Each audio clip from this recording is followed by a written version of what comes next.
Marrakesh, the gateway to Morocco for many, and a baptism by fire when you first get flung into its crazy Medina. Founded in the 11th century, its history dates back nearly 1,000 years. And this history has given it a really unique identity over time as a centre of trade and culture. Let's go and explore now, from the craziness of the Medina to the calm and tranquility of the Jardin Majorelle.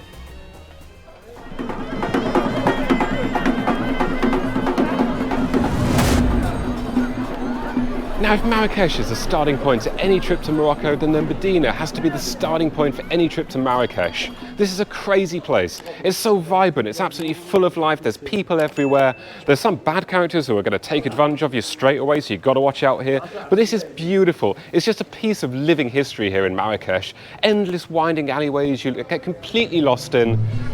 Fantastic.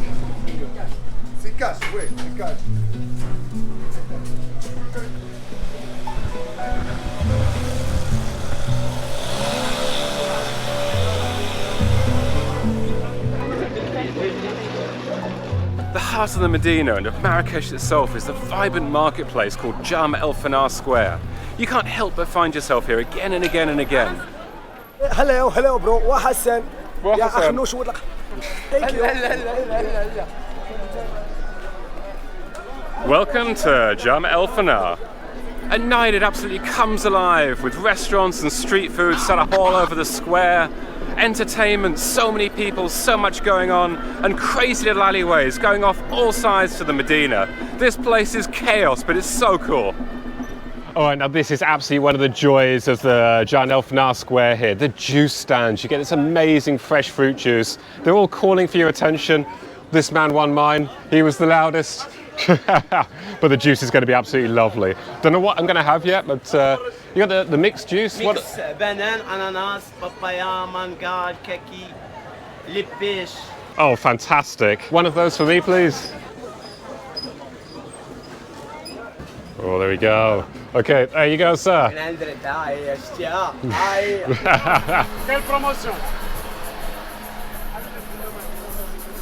Sadly, it's also home to some pretty terrible tourist rip-offs, like snake charmers trying to extort money out of tourists to have their photos taken with really, really badly treated animals. Best to avoid that one, I certainly will be.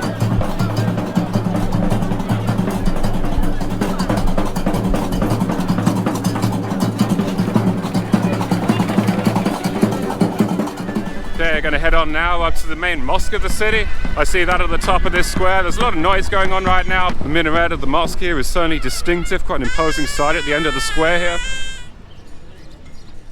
And here we are, the main mosque of the city. It's quite a beautiful place just off the main square and in the Medina.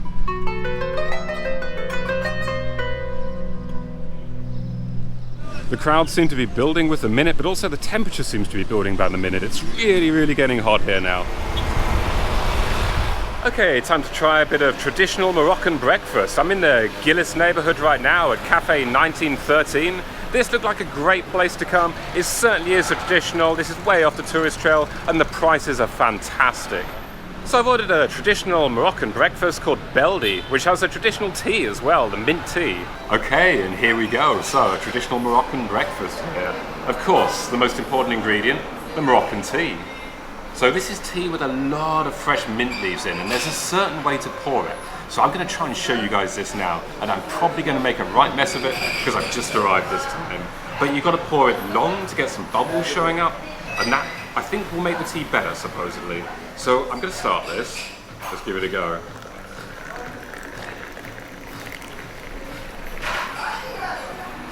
Look at that, that's actually legit. I think I've done it the real way. If I've messed it up, please let me know in the comments below. Oh, it's so minty, it's so fresh. You don't even smell the tea anymore behind the mint. Oh wow. It's beautiful. I love this, it's so fresh. It's perfect for this sort of weather.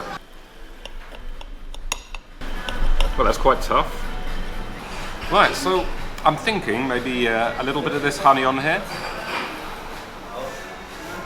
Oh, that's a bit messy there, but hey, never mind.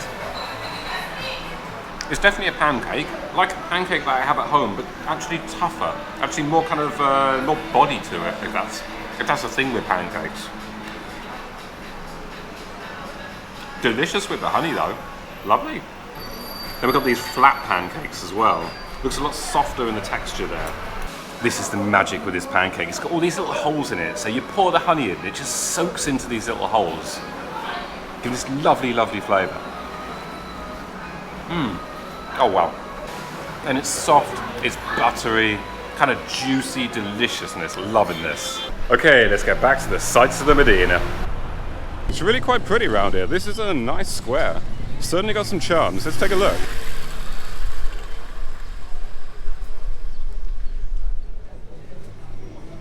So back in the 16th century, the Jewish quarter was created in Marrakesh. The royal family at the time appreciated the talents of the Jews, so they built the area called the Mellah. This area is secured by walls, it's only got 2 entrances in, and we're going to take a look at it now. It's basically just southeast of the main Medina area. And then we step just a little back from the craziness, the little streets of the Medina, the busy, bustling main square, towards the Mellah neighbourhood. But on the way, there's a little treat.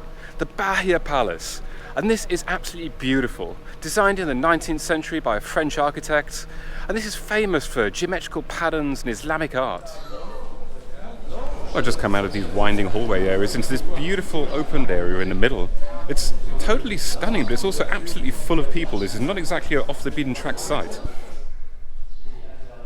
Coming out of yet another dark passageway and another dark room into this huge grand courtyard here. They just seem to get more and more stunning as you progress through this area. It's fantastic. Just look at this. Wow.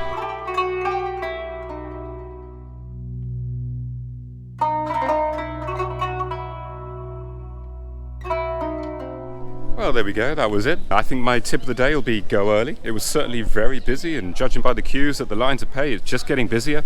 Still, beautiful sight, well worth seeing. Let's move on. The Mellah district here really shows a different side to Marrakesh. This is formerly the Jewish neighbourhood of the city, and that really shows today the legacy of the synagogue here and the Jewish cemetery.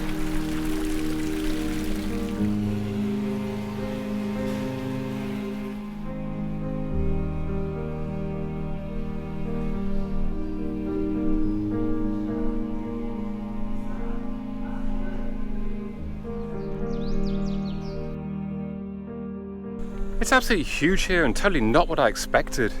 The simple graves here just seem to stretch on and on, getting ever more tightly packed as you reach the back. And supposedly this is the biggest of its kind in the country, with around 20,000 graves. Let's step outside of the Mellah now. Let's head over to the Kasbah, the large walled fortification part of the southern Medina, which used to be the royal palace.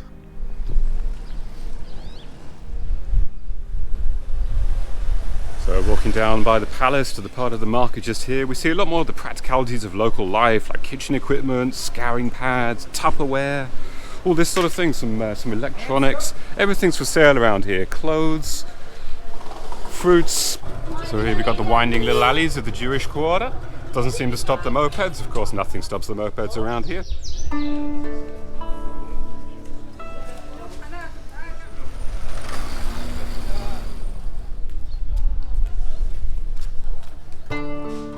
The Saadian Tombs, located in the Kasbah, is the royal necropolis. It dates back to the 16th century and stands as a testament to the power of the Saadian dynasty. It's certainly quite a popular site, and you can get quite a queue forming to see the chamber of Al-Mansur, the Golden King.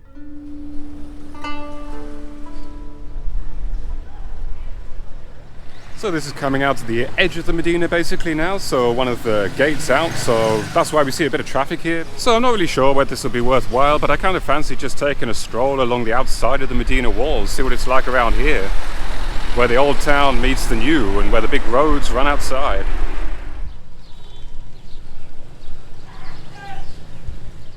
Now there's a lot more to Marrakesh than just the Medina. There's also a really modern side to this city.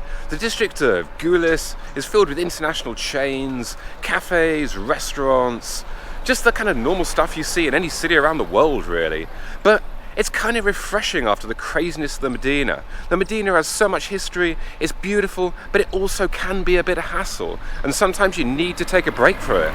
But we're going to the one place where you get real peace and tranquility in this city, Jardin Majorelle. The peace and serenity of Jardin Majorelle is just incredible in the craziness of Marrakesh. It was designed by the French painter Jacques Majorelle in the 1920s and 30s. In the 1980s, the garden was bought by fashion designers Yves Saint Laurent and Pierre Berger and saved from redevelopment. They first came here in the 60s and fell in love with Marrakesh and Morocco and ended up buying a house here. The Moroccan design ended up inspiring a lot of their work.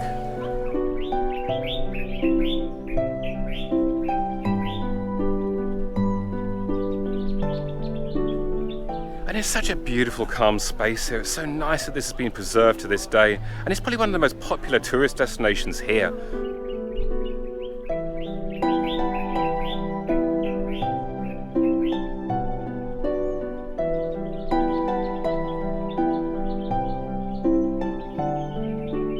That was such a beautiful, calm space in this crazy city. Now I'm going to head off into the Gueliz district to see the modern heart of Marrakech. Now, of course, we all come to Marrakesh for the Medina, and the Medina is awesome. But you need an escape? Go to Gueliz. It's like a breath of fresh air. You've got Western-style malls, shops where you can actually find what you want. You've got bars, you've got restaurants, and you don't have the hassle and the hustle that you get around the Medina. Okay, and that's it from Marrakesh. I hope you enjoyed the video. If you did, hit that like button. I'd love to hear what you think in the comments below. And do subscribe if you haven't already. There's plenty more videos from Morocco, and in the next I'll be coming from Agadir. Hope to see you then, guys.